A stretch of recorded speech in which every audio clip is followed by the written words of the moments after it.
Havia um silêncio que não pertencia à geografia inteira daquele arquipélago. Um silêncio denso, viscoso, como se o mar tivesse engolido todas as vozes e, ao fazê-lo, deixado no ar um resíduo de tempo que grudava na pele. As gaivotas desapareciam no horizonte como se atravessassem uma membrana invisível. Os seus gritos cessavam antes mesmo de perderem a forma. Em noites sem lua, os pescadores sussurravam sobre pequenas luzes que dançavam sob a superfície, coordenadas que nenhum mapa conhecia e que ninguém, por medo ou respeito, ousava seguir. Foi numa dessas noites que um manuscrito veio à tona, enrolado em couro escurecido, preso a uma pedra por algas trançadas com precisão quase matemática. O pergaminho não trazia data nem nome de autor. As letras dispunham-se em colunas que pareciam mapas e preces simultaneamente. Quem o abriu descreveu uma sensação de frio que não tinha origem só no vento, como se uma sombra ancestral respirasse através do papel e deixasse nela a marca de um sopro antigo. Os sinais multiplicaram-se como fragmentos de uma coroa de mentiras. Ruínas submersas surgiam em imagens de sonar como constelações invertidas. Arcos de pedra que nenhuma técnica moderna justificaria. Símbolos que repetiam um motivo geométrico em escalas crescentes, como se alguém ensaiasse formas para o universo inteiro. Entre historiadores, falou-se de uma civilização anterior aos registros mais remotos, não apenas anterior em datas, mas dissonante em intenção. Edifícios alinhados com pulsações celestes que não cabiam nas órbitas conhecidas. Mitologias locais, cantos de trabalho, relatos orais. Tudo convergia num rumor único. Nas camadas mais profundas da memória humana, havia uma ordem varrida, não só por catástrofe, mas por um consenso de esquecimento deliberado. A descoberta abriu fissuras. Alguns estudiosos traçaram paralelos entre os símbolos subaquáticos e os ideogramas do pergaminho. Outros os descartaram como folclore, ilusão de olhos privados de referências. Havia, porém, padrões nos alinhamentos descritos, configurações que só poderiam ser vistas de um ângulo errático do tempo.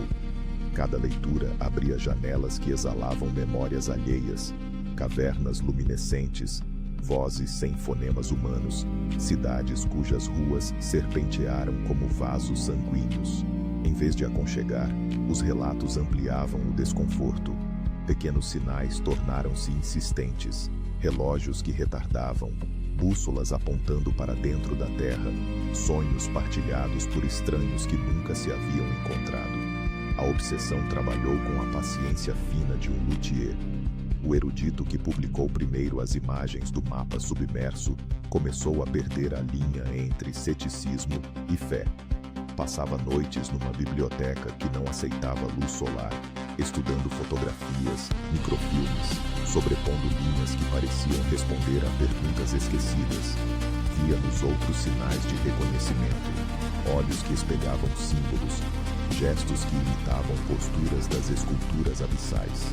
Amigos cautelosos tornaram-se distantes. Colegas evitavam sua sala como se dela pudesse jorrar uma verdade contagiosa. A linguagem dele mudou. Palavras comuns soavam deslocadas. Arcaísmos surgiam, como se um vocabulário não humano se insinuasse por baixo do português.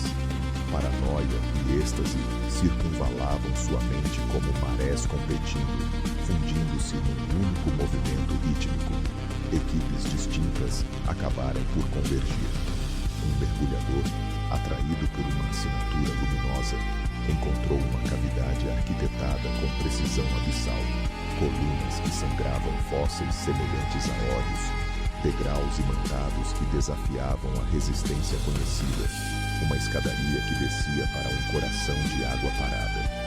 No centro, havia um cilindro metálico tão polido que devolvia imagens distorcidas do observador. Ao tocá-lo, impulsionou-se um pensamento que não era seu.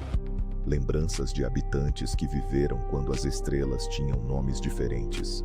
Memórias de pactos feitos não entre humanos, mas entre formas que ocupavam o espaço entre as órbitas. Perceberam, entre horror e êxtase, que aquilo não era só relíquia, era um emissário, uma peça de arquitetura cósmica cujo propósito fora interrompido por um consenso humano antigo, o fechamento de portas para preservar a sanidade coletiva. A verdade reescrevia origens. A civilização que erguera tais monumentos não buscava dominar a natureza, mas negociar com ela. Habituavam-se a criaturas que viviam nas frinchas do cosmos, entidades de lógica outra, comunicando-se por harmonia e geometria. Ofereceram à humanidade calendários que alteravam pulso e memória, máquinas que alinhavam cidades a frequências estelares. Cada concessão cobrava uma contrapartida invisível, um enraizamento humano em padrões que, com o tempo, apagavam outras formas de ser. Os velhos acordos, escritos em pedra e em água, eram fechaduras afinadas para que os homens não se diluíssem nesses modos demasiado fundos.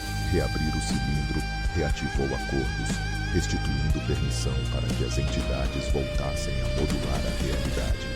A confrontação foi intimamente mental. Não houve trombetas, apenas sussurros que penetraram a linguagem, mudando sentidos. Estrelas reorganizaram simetrias, mapas perderam linhas e ganharam outras só decifráveis, olhando para dentro.